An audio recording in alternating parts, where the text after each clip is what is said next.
Dear student, you are most welcome to our educational channel mechanical Pandit. और मैं आपके प्यारे पांडे सर। आज हम लोग मैकेनिकल वाइब्रेशन में, जैसा कि आप देख भी रहे हैं, बहुत ही क्लियर है, स्पष्ट है कि क्रिटिकल स्पीड के ऊपर, ये क्रिटिकल स्पीड के ऊपर हम लोग एक न्यूमेरिकल करने वाले हैं। चूँकि क्रिटिकल स्पीड का हमने काफ़ी सारा कॉन्सेप्ट पढ़ाया था, और मेन उसमें जो है लेक्चर नंबर 56 में आप जा करके देख सकते हैं। और इस न्यूमेरिकल के डिस्क्रिप्शन बॉक्स में भी इसका हमने लिंक डाल रखा है, तो वहाँ भी जा करके देख सकते हैं। क्रिटिकल स्पीड का कॉन्सेप्ट सिर्फ इतना सा ही था कि एक शाफ्ट के ऊपर कोई रोटर जो है रोटेट कर रहा है, कोई डिस्क रोटेट कर रहा है।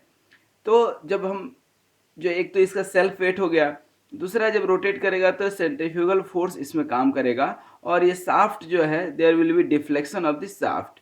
तो डिफ्लेक्शन जो है डेल्टा निकलता है, और ये डेल्टा जो है हमने आपको प्रूव किया था क्रिटिकल स्पीड, दैट मीन्स की जी अपॉन डेल्टा। और ये जो है स्पीड क्रिटिकल स्पीड है, critical speed should not be, critical speed is the speed of the shaft at which resonance occur. Resonance जहाँ पर अकर होगा वो मैक्सिमम स्पीड है, इसके ऊपर तो आपका ये शाफ्ट ब्रेक हो जाएगा, क्योंकि रेजोनेंस होगा तो amplitude will be too much high. ठीक है, और जब एम्पलीट्यूड बहुत ज़्यादा हो जाएगा, इसका मतलब क्या है, एम्पलीट्यूड बहुत ज़्यादा हो जाएगा, इसका मतलब है कि ये शाफ्ट कहीं ना कहीं ब्रेक कर जाएगा, this disc will fly out. ठीक है, तो ये हमने कंडीशन निकाला था, और ये काफ़ी मेहनत के बाद जो है ये हमने डेराइवेशन दिखाया था कि हाँ ये डेराइवेशन निकल करके आ रहा है। ठीक है, ये एम्पलीट्यूड रेशियो, बोलिए सर ये एम्पलीट्यूड रेशियो क्या है। ये एक्स आपको दिख रहा है और ये ई है, वो क्या है, एक्सिस ऑफ रोटेशन जो है, और सी क्या है, geometric centre of the disc है, और जी क्या है, सेंटर ऑफ ग्रेविटी। होना तो ये चाहिए आइडियल कंडीशन में कि तीनों एक जगह पर रहे, लेकिन ऐसा होता नहीं है due to centrifugal force and all those things. और उसमें जो है क्रिटिकल स्पीड के ऊपर जो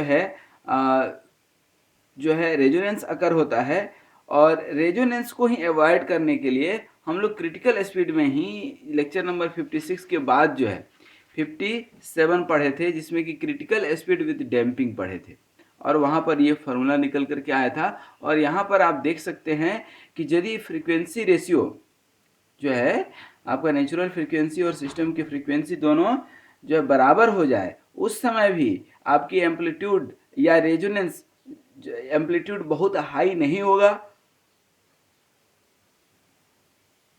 रेजोनेंस अकर नहीं होगा। ये एक कॉन्सेप्ट हम लोगों ने देखा था, इसी कॉन्सेप्ट के ऊपर जो है आज का हमारा ये न्यूमेरिकल है। तो आइए हम पहले इस न्यूमेरिकल को सॉल्व करते हैं। सबसे पहले जैसा कि हम बराबर बताते हैं कि दुनिया का कोई भी क्वेश्चन हो, इसको पढ़िए और लिखिए कि क्या दिया हुआ है, गिवन क्या है। तो गिवन ये है कि ये शाफ्ट ऑफ 2.5 सेंटीमीटर डायमीटर, ये आपका शाफ्ट है।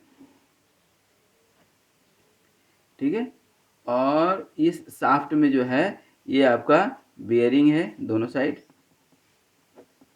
ठीक है, और इसकी डायमीटर कितनी है, 2.5 centimetre, freely supported by bearing 75 centimetre apart. मतलब इसकी पूरी यहाँ से लेकर के यहाँ तक की जो लेंथ है that is the 75 centimetre, carries a single concentrated load of 196.2 Newton.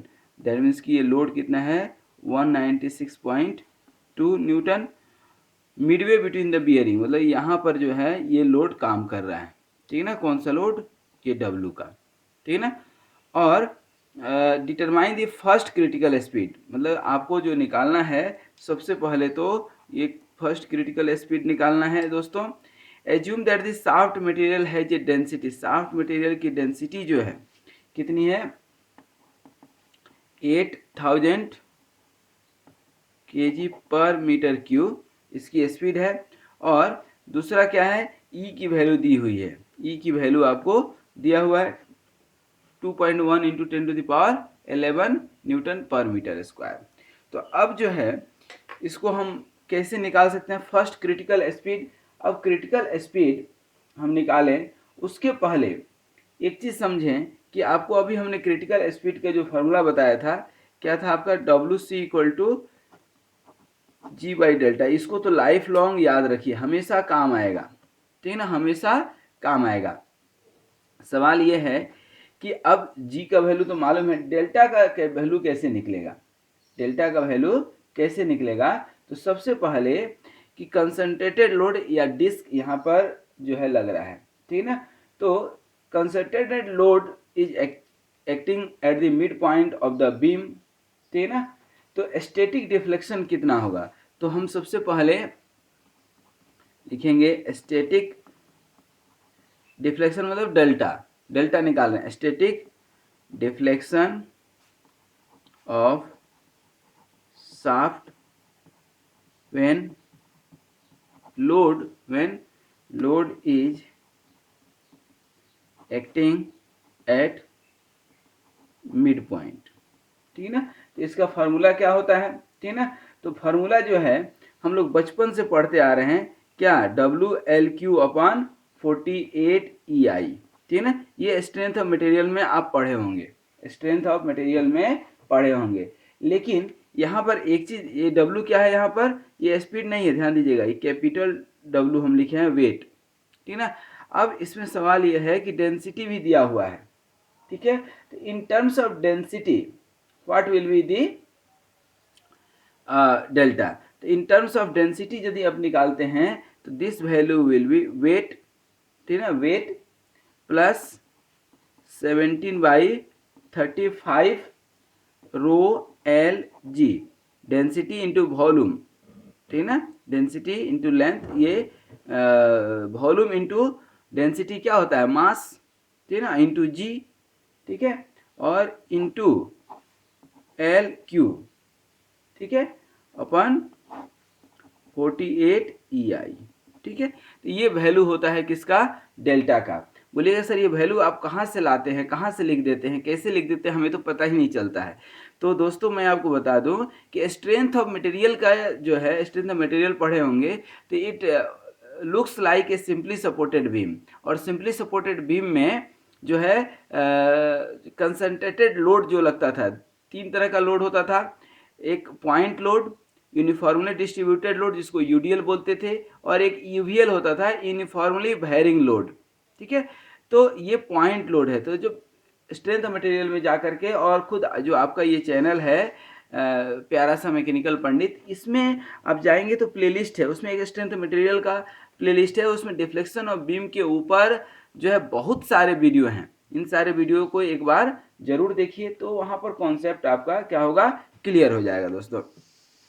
अब यहाँ पर इसका वैल्यू रख दीजिए, इसमें ऐसा कुछ है क्या जिसका वैल्यू आपको नहीं मालूम है, ठीक है ना, already each and everything is being given here, ठीक है। तो यहाँ देखिए, तो हम निकालते हैं डेल्टा इक्वल टू, सबसे पहले वेट कितना दिया हुआ है, 196.2, देख लिए यहाँ पर दिया हुआ है, और प्लस 17/35। अच्छा, ये जो डिफ्लेक्शन है ना, पूरा स्ट्रेंथ ऑफ मटेरियल की बुक छानने के बजाय बहुत सारे बुक हैं, इवन जो आपकी खुरमी की बुक है, राजपूत की बुक है, या बंसल की बुक है, ये सब में जो है लास्ट में अपेंडिक्स दिया हुआ है, उसमें भी ये फार्मूला दिया हुआ है, ठीक है ना। मशीन डिजाइन डाटा बुक में भी ये दिया हुआ है।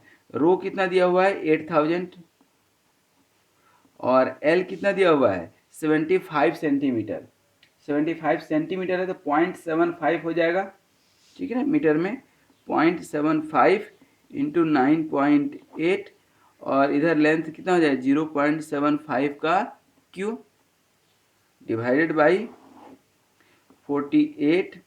ई कितना दिया हुआ है, देखिए ई कहीं दिया हुआ था, 2.1 इंटू 10⁻11, 2.1 इंटू 10⁻11 इंटू, और क्या दिया हुआ है, आई, आई क्या दिया हुआ है, आई दिया हुआ थोड़ा ही रहता है, निकालना पड़ता है। और शाफ्ट क्या है, डायमीटर दिया हुआ है, मतलब सर्कुलर क्रॉस सेक्शन है, तो पाई अपन 64 D⁴ याद आ गया होगा। आई क्या होता है, आई क्या होगा, पाई अपन 64 D⁴, ठीक है ना, मोमेंट ऑफ इनर्शिया। और एक पोलर मोमेंट ऑफ इनर्शिया होता था, याद होगा, जिसमें पाई अपन 32 लेते थे, ठीक ना। और यहाँ पर क्या हो जाएगा, पाई अपन 64, और D⁴ डी कितना है, 2.5 सेंटीमीटर है, तो 0.25 टू द पावर 4। अब इसको जो है with the help of calculator, without calculator जो है नहीं सॉल्व होगा। कैलकुलेटर यदि आप लेंगे, ठीक है, तो ये सॉल्व होगा और इसका वैल्यू जो आएगा आपका, इसका वैल्यू आता है 4.5, delta equal to 4.5 into 10⁻⁻4 metre, ये डेल्टा का वैल्यू आएगा। ठीक है, डेल्टा का वैल्यू कितना आ गया, 4.5 इंटू 10⁻⁻4 मीटर। अब जब डेल्टा का वैल्यू ये आ गया, अब आप क्या निकाल सकते हैं, निकालना क्या है आपको, डब्ल्यू सी यहाँ पर दिखाए थे, आपको दिखाए थे कि नहीं, तो डब्ल्यू सी कैसे निकालेंगे, W C equal to square root G by delta, square root रहने दीजिए, जी का वैल्यू कितना होता है 9.8 और डेल्टा का वैल्यू आपके सामने अभी आया है 4.5 इंटू 10⁻⁻4। इसको आप सॉल्व करेंगे तो you will get here 146 radian पर सेकेंड। ठीक है ना, इसको फ्रीक्वेंसी में चेंज करना हो तो, ये तो एंगुलर फ्रीक्वेंसी हो गया, इस फ्रीक्वेंसी में चेंज करना हो तो क्या हो जाएगा 146.16, ठीक है ना, या 146 ही डायरेक्ट रखिए, 146 और डिवाइडेड बाई 2 पाई, क्या होता था omega C upon 2 pi, that means की 23.27 हर्ट्ज। ठीक है, निकल गया। तो आई होप कि ये फ्रीक्वेंसी अब आप निकालना समझ गए। तो इस तरह से आप जो है फर्स्ट फ्रीक्वेंसी निकाल सकते हैं। इस स्पीड तक आपका जो है शाफ्ट हमारा ब्रेक नहीं होगा। तो आई होप कि ये क्वेश्चन आप समझ गए होंगे। Thank you very much for watching this video.